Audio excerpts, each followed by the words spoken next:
हे सगळे दाखवशील सगळ्यांचे हे सगळे हे बघा हे जे आहेत हे मावळे छत्रपती शिवाजी महाराजांचे इकडे इकडे हे बघा कशा अवस्थेमध्ये आहे त्यांच्या ह्या मूर्ती आहेत ह्या इकडे बघा इकडे इकडे बघा इकडे हे बघा हे बघा जवळून बघा जवळून बघा हे इकडे इकडे बघा इकडे बघा ते इथे बघा हेच आपले ते पूर्वज आहेत हे पूर्वज बघा तसं जवळ घ्या हे बघा हे खरे पूर्वज आहेत आपले महार बटालियनमधला आपल्या शूरवीर गोविंदराव गायकवाड ह्या काळातले जे होते त्यांची ही सगळी बटालियन कशा अवस्थेमध्ये ह्या मूर्त्या पडलेल्या आहेत यांचं शासनाने याचं पुनर्वसन केलं पाहिजे बघा हे मूर्ती बघा कशा बघा इकडे बघा कशा कशा कशा दयनीय अवस्थेमध्ये माझ्याकडे बघा ह्या ह्या मूर्त्या आहेत ह्या ऐतिहासिक आणि पुरातत्व विभागाला याची काळजी नाही पुरातत्व विभागाने या मूर्त्याचं हां हे बघा जवळ हे बघा जवळ बघा जवळ कशा लावारिस आणि कशा पद्धतीने हा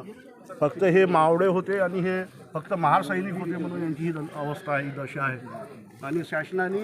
याचं पुनर्वसन केलं पाहिजे ह्या मूर्त्या जतन ह्या मूर्त्या भेटणार नाही तुम्हाला इतिहासात ह्या मूर्त्याचं जतन करणं ही शासनाची जबाबदारी आहे आणि आपण तर करणारच आहोत परंतु शासनाची सुद्धा ही जबाबदारी आहे हे गोविंदराव महार बघा त्या काळातले हे जे त्यांचे सैनिक होते बघा जवळून बघा हे त्यांच्या मूर्ती आहे बघा ही बघा ही मूर्ती बघा कशा दयनीय अवस्थेमध्ये पडलेली आहे तर ह्या सगळ्या मूर्त्याचं आपल्याला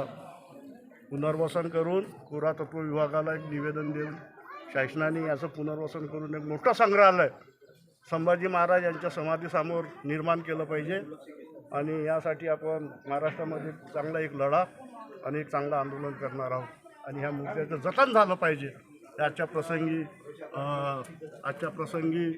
आपण इकडे आलेलो आहोत संभाजी महाराजांना आंबेडकरी रिपब्लिकन मोर्चाच्या वतीने गोविंद महार गायकवाड यांच्या स्मृतीप्रित्यर्थ त्यांच्या शक्तीस्थळाला आपण भेट देण्यासाठी इथे आलो आणि त्यांच्या ह्या स्मृतीस्थळाला भेट देऊन आपण रिपब्लिकन ऊर्जा मार्च काढलेला आहे कारण की रिपब्लिकन पक्षाचे अस्तित्व अत्यंत आवश्यक आहे रिपब्लिकन पक्षाला एक ऊर्जा निर्माण झाली पाहिजे यासाठी सुद्धा आपण या गोविंद महार यांच्या वंशजाचा इथे सत्कार केलेला आहे आणि त्यांचा सत्कार यासाठी केला की त्यांचा सत्कार करून एक नवीन ऊर्जा आणि नवीन एक प्रेरणा नवीन एक ऊर्जा आपल्याला इथे मिळणार आहे आणि यासाठी हे जे वंशज जे आहेत यांचे जे वंशज आहेत त्या वंशजाचा सुद्धा त्यांच्या यांचं पुनर्वसन बघा कशा दयनीय अवस्थेमध्ये आणि याला शेबी फासण्यात आलेलं आहे आणि हे मावळे होते त्या काळातले मुघलांसोबत त्यांनी दोन हात केलेला आहे बघा तुम्ही बघा काय अवस्था आहे आणि यांचं हे जतन होणं अत्यंत आवश्यक आहे यासाठी आपण त्या गोविंद महार यांच्या गायकवाड यांच्या समाधीला आपण भेट दिलेली आहे त्यांचं नमन करून पुरातत्व विभागाचं सुद्धा आपण यावर लक्ष वेधणार आहोत बघा इथे किती पोलिसचा बंदोबस्त आहे किती पोलिसाचा बंदोबस्त आहे आणि अशा अवस्थेमध्ये आपण त्या मूर्त्याची बघा ही अवस्था बघा मूर्त्याची हे सगळे महार लोकांच्या मूर्त्या आहेत आज जर ह्या दुसऱ्या सुवर्णाच्या मूर्त्या राहिल्या असत्या तर मोठ्या शीशमहलमध्ये त्यांना ठेवलं असतं परंतु ते महार सैनिक होते आणि महार सैनिक होते म्हणून काय त्यांची दयनीय अवस्था करून ठेवलेली आहे आणि याकडे कोणाचं लक्ष नाही आणि आपल्याला याकडे लक्षपूर्वक महाराष्ट्र शासनाचं लक्ष वेधून घ्यायचं आहे आज आपण इथे सगळे लोक ह्याचंच पुनर्वसन करण्यासाठी महाराजच्या समाधीला आपण भेट दिली पडून घेते आणि